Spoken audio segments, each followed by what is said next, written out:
Assalamualaikum warahmatullahi wabarakatuh. Selamat bertemu kembali di channel saya. Semoga tuh teman-teman semua untuk kabarnya baik-baik saja. Nah, teman-teman, ini sedikit informasi saja dan sedikit sharing-sharing saja buat teman-teman semua yang mungkin saat ini sudah membeli atau sedang membeli motor baru, baik itu kredit ataupun cash. Yang teman-teman harus pahami tentang klaim garansi mesin. Memang teman-teman biasanya saat membeli motor itu pastinya itu akan mendapatkan garansi mesin sesuai dengan brand motor atau tipe motornya. Itu bisa sampai dengan 3 atau 4 tahun teman-teman, atau bahkan sampai dengan 5 tahun ya. Memang semuanya tidak dipukul rata. Jadi teman-teman harus diperhatikan berapa lama untuk garansi mesin untuk motor teman-teman semua. Nah teman-teman, banyak juga yang teman-teman yang karena ketidaktahuan untuk klaim garansi itu bisa menjadi batal atau ditolak oleh pihak dealer ataupun pihak pabriknya. Kenapa gitu kan? Karena apa gitu kan? Nah, di sini saya sedikit bahas atau sedikit sharing-sharing saja buat teman-teman semua.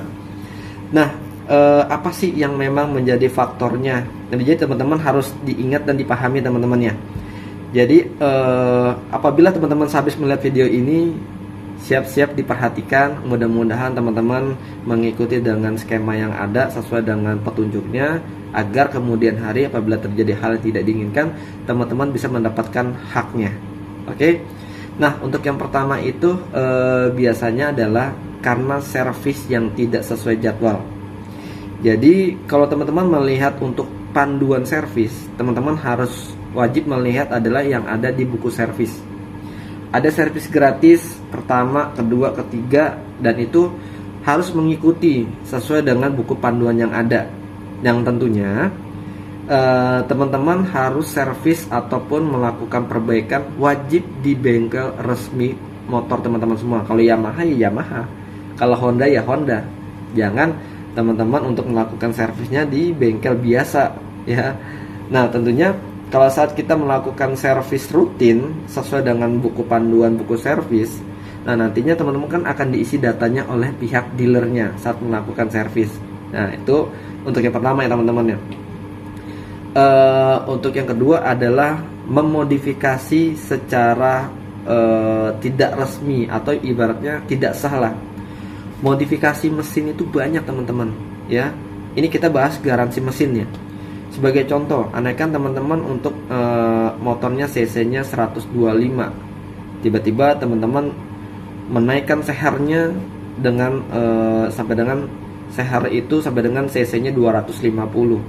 Nah, itu teman-teman, apalagi teman-teman melakukan hal tersebut itu di luar dari bengkel resmi. Ya. Melakukan itu di luar dari bengkel resmi, tiba-tiba untuk saat penggantian seher ya, seher ataupun juga pergantian mungkin klepnya tiba-tiba untuk mesin tersebut jebol.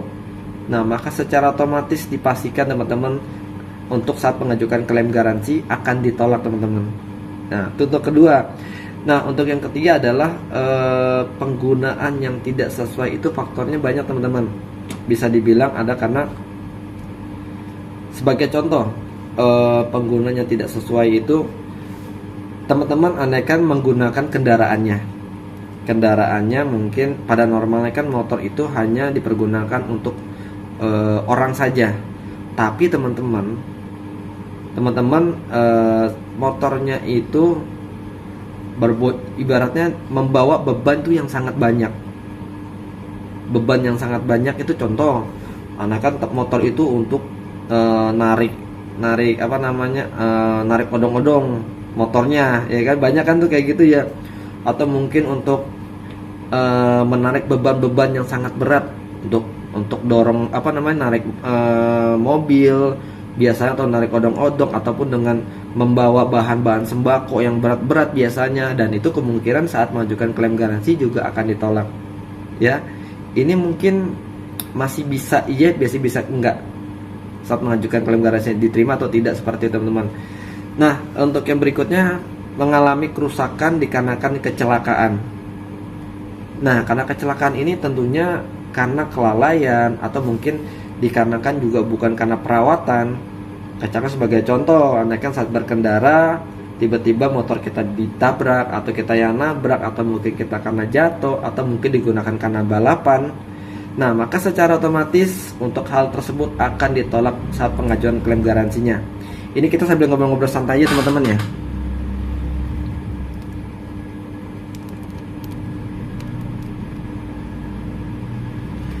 Nah, teman-teman, ada faktornya lagi. Ini karena kesalahan kita juga. Kesalahan kita ini sepertinya sebagai contoh karena kesalahan bahan bakar, pengisian bahan bakar. Contoh ya, motor sudah cc 250 tapi menggunakan bensin premium atau mungkin bensin pertalite. Memang dampaknya tidak kelihatan di saat itu, tapi nanti lambat laut itu motor akan mengalami perubahan, dan itu juga biasanya akan ketahuan dari sehernya, dari bahan bakarnya itu ketahuan. Wah, ini karena memang bahan bakar yang memang tidak sesuai yang memang dianjurkan oleh pihak bengkelnya atau pihak dealernya, seperti itu. Nah, teman-teman juga karena bencana alam juga tidak bisa, atau mungkin seperti teman-teman melakukan perbaikan di luar dari bengkel resmi. Contoh, teman-teman andai kan melakukan perbaikan motor mesin itu mungkin di bengkel pinggiran, atau mungkin karena tempat posisi teman-teman itu lagi sedang berpergian keluar kota, teman-teman melakukan perbaikan mesin itu di bengkel pinggiran ataupun bengkel rekanan, bengkel teman, atau melakukan perbaikan sendiri. Nah, itu saat mengalami kendala di mesin, saat teman-teman mengajukan klaim, itu bisa salah satunya bisa ditolak oleh pihak bengkelnya. Oke, jadi teman-teman, itu adalah beberapa faktor yang bisa saya bantu informasikan. Kalau memang teman-teman ada hal yang mau ditanyakan, silahkan ditanyakan. Insya Allah kalau memang saya sanggup untuk menjawabnya, saya akan bantu jawabnya teman-teman. Nah, jadi untuk videonya mungkin saat ini cukup sampai di sini. Sampai bertemu kembali. Assalamualaikum warahmatullahi wabarakatuh.